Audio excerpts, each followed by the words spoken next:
대한민국 방산산업의 역사는 불과 수십 년 전만 해도 수입 의존이라는 단어로 요약될 수 있었습니다. 그러나 이제 그 단어는 더 이상 대한민국을 설명하지 못합니다. CNN이 최근 특집 보도를 통해 전 세계에 전한 사실은 충격적이었습니다. 한국은 불과 10여 년 전까지 미국과 유럽에서 무기를 사오던 나라였지만 지금은 오히려 세계 무기 시장을 뒤흔드는 강국으로 성장했다는 것입니다. 특히 수출 실적을 분석한 결과 한국은 이미 러시아와 중국을 제치고 사실상 세계 3위권 방산 국가로 부상했다고 평가했습니다. 단순한 추측이 아니라 지난 5년 동안의 실질적인 성과 그리고 모든 분야에서 이뤄낸 기술적 도약이 만들어낸 결과였습니다. 자주 국방은 오랫동안 한국의 염원이었지만 이제는 단순한 구호가 아니라 눈앞의 현실로 다가왔습니다. 그 상징적 결과물이 바로 한국형 전투기 KF-21 보라매입니다. KF-21은 수많은 시험 비행을 거치며 안정성과 성능을 입증했고 블록 단위로 지속적인 성능 업그레이드를 진행하면서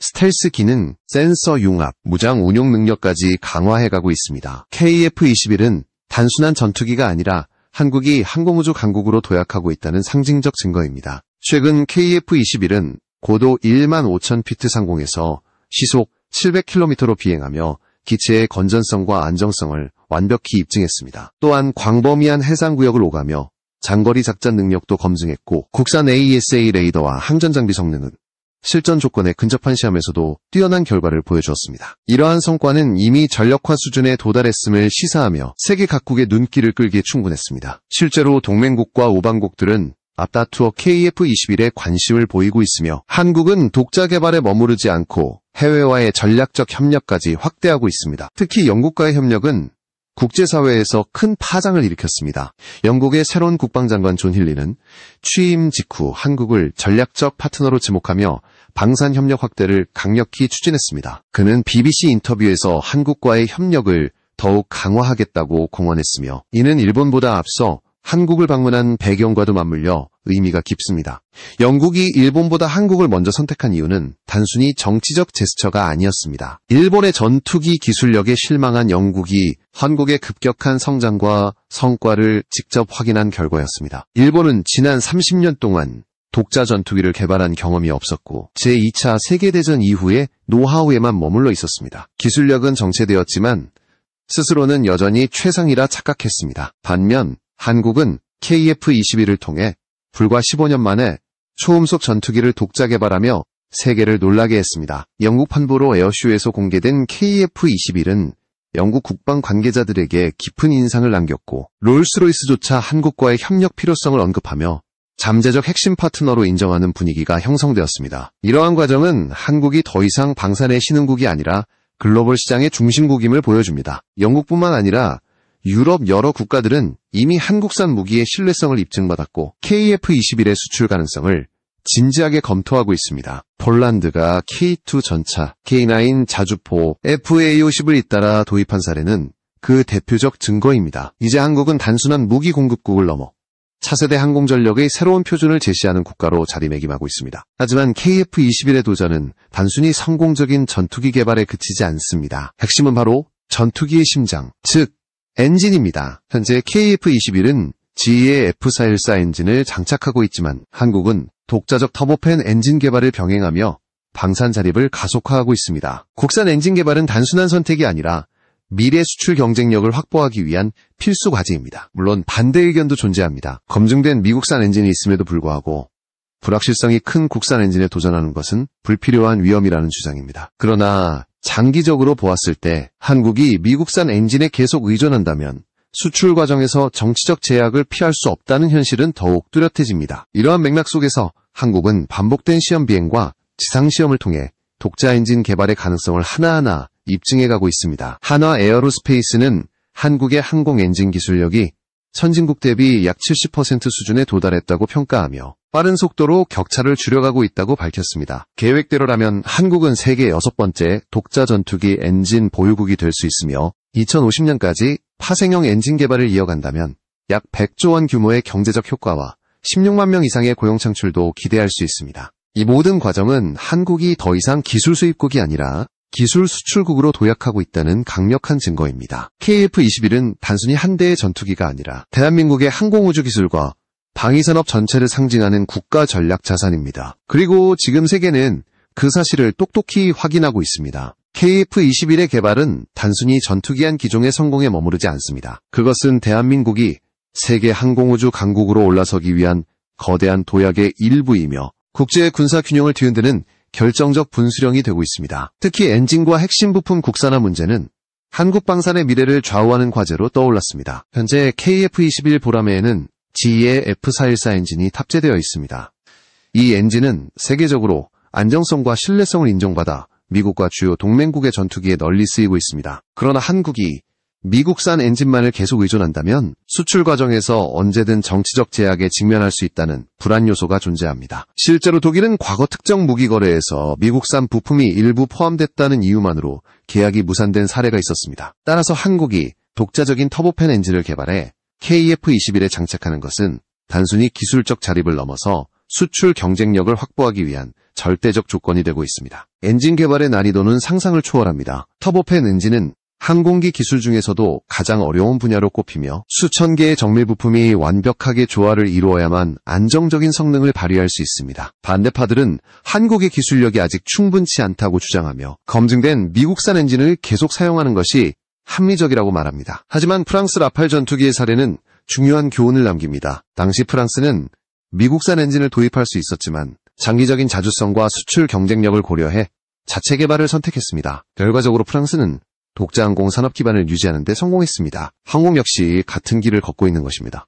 한화 에어로스페이스는 지난 45년간 1만 대 이상의 항공 엔진 제작과 정비 경험을 축적하며 첨단 엔진 기술력 확보에 매진해왔습니다. 이들은 한국의 기술력이 선진국의 70% 수준에 도달했다고 평가하며 빠르게 격차를 좁히고 있다고 밝혔습니다. 실제로 터빈 블레이드 신소재 연구에는 두산 에너빌리티가 협력해 첨단 소재 개발을 추진하고 있으며 램제트 기반 기술을 활용한 500파운드급 무인기 엔진 개발에도 착수했습니다. 장차 F414를 대체할 22,000파운드급 출력의 전투기 엔진 설계까지 진행되며 이는 한국이 단순히 추격자가 아니라 미래 전투기 엔진 시장의 선도국이 될 수 있음을 보여줍니다. 국산 엔진 개발이 성공적으로 마무리된다면 한국은 세계에서 미국, 영국, 프랑스, 러시아, 중국에 이어 6번째로 독자 전투기 엔진을 보유한 국가가 됩니다. 이 지위는 단순히 기술력의 상징이 아니라 방산 수출에서 독보적 경쟁력을 확보할 수 있는 강력한 무기가 됩니다. 2050년까지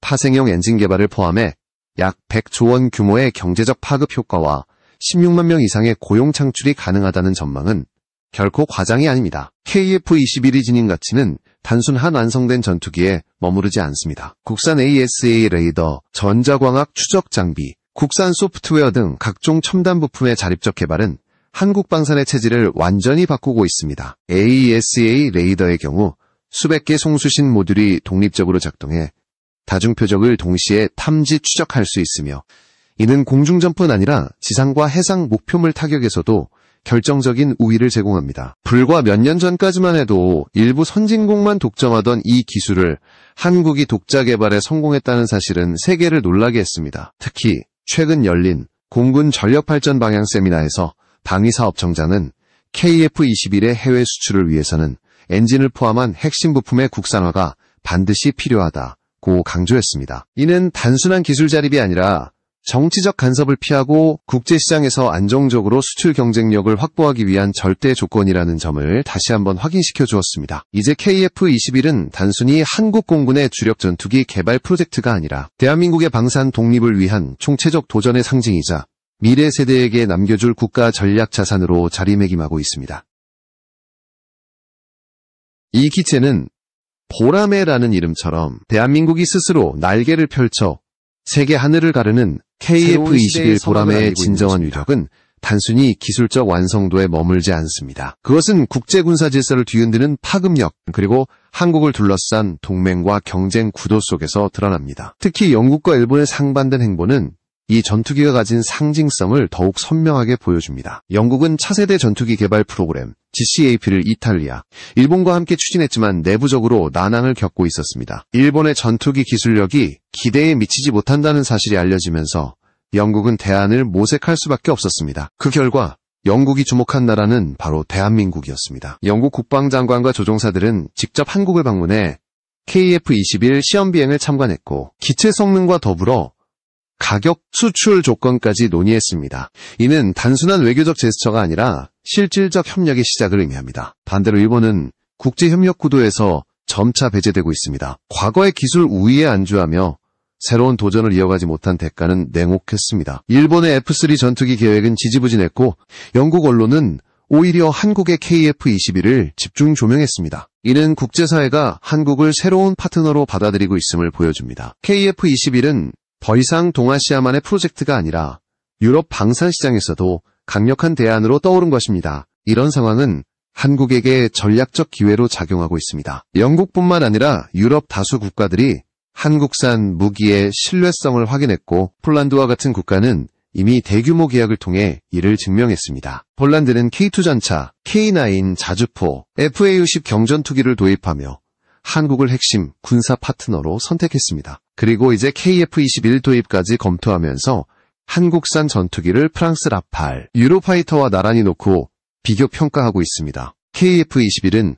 가격 경쟁력에서도 강점을 지니고 있습니다. 미국의 F-35는 반복되는 기술 결함과 높은 단가로 인해 도입국들의 불만이 커지고 있습니다. 반면 KF-21은 높은 성능과 합리적 가격을 동시에 제공하며 스텔스 성능과 전자전 능력까지 단계적으로 강화되고 있습니다. 실제로 KF-21 블록 2에서는 내장 무장창과 완전한 스텔스 기능 구현이 목표로 추진되고 있으며 블록 3에서는 인공지능 기반 무인전투 체계까지 계획되어 있습니다. 이는 단순히 4.5세대 전투기를 넘어 사실상 5세대에 근접한 전술 플랫폼으로 진화한다는 뜻입니다. 국산화율의 향상은 KF-21의 또 다른 강점입니다. 현재 국산 부품 비율은 65% 수준이지만 AESA 레이더, 전자광학, 표적 추적 장비, 미사일 소프트웨어 등 핵심 장비의 국산화가 가속화되면서 80% 이상으로 확대될 전망입니다. 이는 유지보수 비용 절감은 물론 전시 상황에서 자율적으로 작전을 수행할 수 있는 능력을 크게 끌어올립니다. 반면 미국산 F-15K, F-16은 부품 가격 폭등으로 인해 운영 효율성이 크게 떨어지고 있으며 이는 한국이 독자적 생산 체계를 강화해야 할 필요성을 더욱 부각시키고 있습니다. KF-21은 단순한 기체가 아니라 플랫폼으로서의 의미를 갖습니다. 유무인 복합작전, 전자전 통합, 스텔스 강화를 통해 다양한 전장 환경에서 전략적 우위를 제공할 수 있는 다목적 플랫폼으로 자리매김하고 있는 것입니다. 특히 최근 KF-21이 스나이퍼 타겟팅 포드 장착에 성공하면서 정밀 타격 임무까지 수행할 수 있음이 입증되었습니다. 이는 KF-21이 기존 제공 전투기를 넘어 다목적 전술기로 확장되고 있음을 보여주는 결정적 사례입니다. 이와 같은 진전은 단지 기술적 성과가 아니라 국제시장에서 한국이 가진 신뢰성의 산물입니다. 세계 각국은 단순히 무기 성능만 보는 것이 아니라 납기 준수와 대량 생산 능력까지 함께 고려합니다. 한국은 이미 K9, 자주포, 천무 다연장 로켓, FA-50 등 다수의 무기 수출 경험을 통해 대규모 생산 체계와 납기 신뢰성을 입증했습니다. 따라서 KF-21은 국제시장에서 단순한 후보군이 아니라 실제로 선택 가능한 현실적 대안으로 부상하고 있습니다. KF-21 보람의 날개는 이제 한국을 넘어 전 세계로 뻗어나가고 있습니다. 과거 무기 수입국의 이미지는 완전히 사라지고 한국은 오히려 기술과 전략을 수출하는 국가로 자리 잡고 있습니다. 이 과정은 단순한 산업적 성공이 아니라 대한민국이 자주국방을 실현하며 국제 군사 균형의 핵심 축으로 부상하고 있다는 사실을 웅변하고 있습니다. KF-21 보람의 사업의 여정을 살펴보면 한국이 직면한 도전과 그 극복 과정은 단순한 기술 개발을 넘어 국제정치와 안보 질서까지 관통하고 있음을 알 수 있습니다. 특히 공동개발국 인도네시아의 태도는 한국이 독자 노선을 더욱 확고히 다지는 계기가 되었습니다. 인도네시아는 애초 개발비의 20%, 약 1조 7천억 원을 분담하기로 합의했지만 수년간 납부를 미루며 사실상 공동개발국으로서의 자격을 상실했습니다. 더 나아가 최근에는 총액 자체를 1조 원 이상 감액해달라고 요구하면서도 기술 이전과 완제품 구매를 언급하며 억지를 부리고 있습니다. 심지어 자국 조종사와 기술진을 한국에 추가 파견하겠다며 분담금을 내지 않고도 사업 참여를 유지하려는 비상식적인 요구까지 이어갔습니다. 국제방산계약의 기본을 무시하는 이러한 태도는 한국을 단순 부품 공장쯤으로 여기는 기만적 발언으로 비쳤습니다. 결국 인도네시아는 KF-21 사업에서 신뢰를 잃었고 이는 한국이 독자 개발의 길을 더욱 단단히 걸어가게 한 계기가 되었습니다. 아이러니하게도 인도네시아의 불성실한 태도는 오히려 한국의 방산 자립 필요성을 국제사회에 강하게 각인시켰습니다. 현재 KF-21은 블록 1 양산형을 시작으로 블록 2에서는 내장형 무장창과 완전한 스텔스 기능 구현을 목표로 하고 있습니다. 이 과정에서 한국은 이미 대부분의 핵심 기술을 자체 확보하는 데 성공했습니다. AEC 레이더, 전자전 장비, 소프트웨어까지 국산화에 성공하면서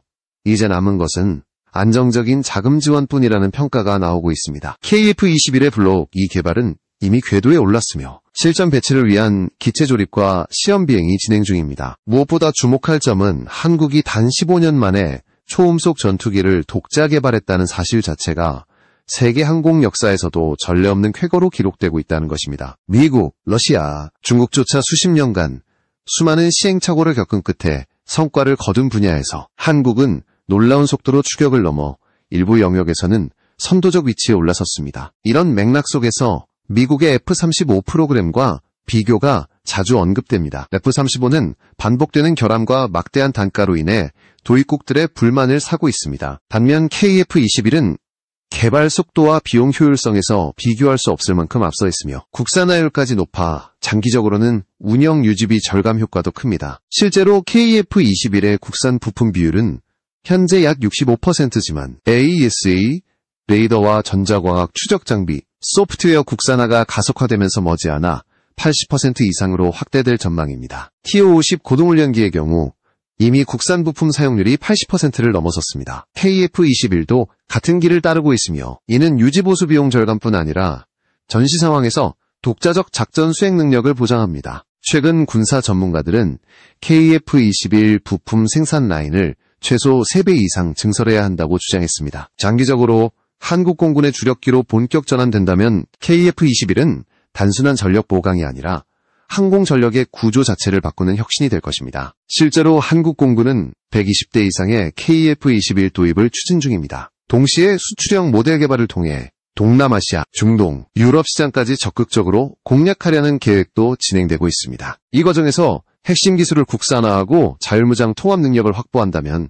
KF-21은 단순한 국산 전투기를 넘어 글로벌 시장의 새로운 표준으로 자리 잡을 수 있습니다. 향후 블록 3 개발에서는 완전한 무인 운용체계와 인공지능 전술 보조 시스템까지 도입이 검토되고 있습니다. 이는 한국이 유무인 복합 전투기 시대의 선두주자로 도약할 수 있음을 보여줍니다. KF-21은 이제 단순한 시제기가 아니라 실제 작전에 투입 가능한 실전형 기체로 발전하고 있으며 그 과정은 곧 대한민국의 자주국방 실현과 직결되고 있습니다. KF-21 보람에는 한국이 기술 수입국의 이미지를 완전히 벗고 오히려 기술과 전략을 수출하는 국가로 거듭났음을 세계에 증명하는 결정적 플랫폼이 되고 있습니다. 이는 대한민국이 방산 자주권을 확립하며 국제 군사 균형의 새로운 축으로 떠오르는 전환점이자 국가 전략 산업의 미래를 여는 열쇠라 할 수 있습니다.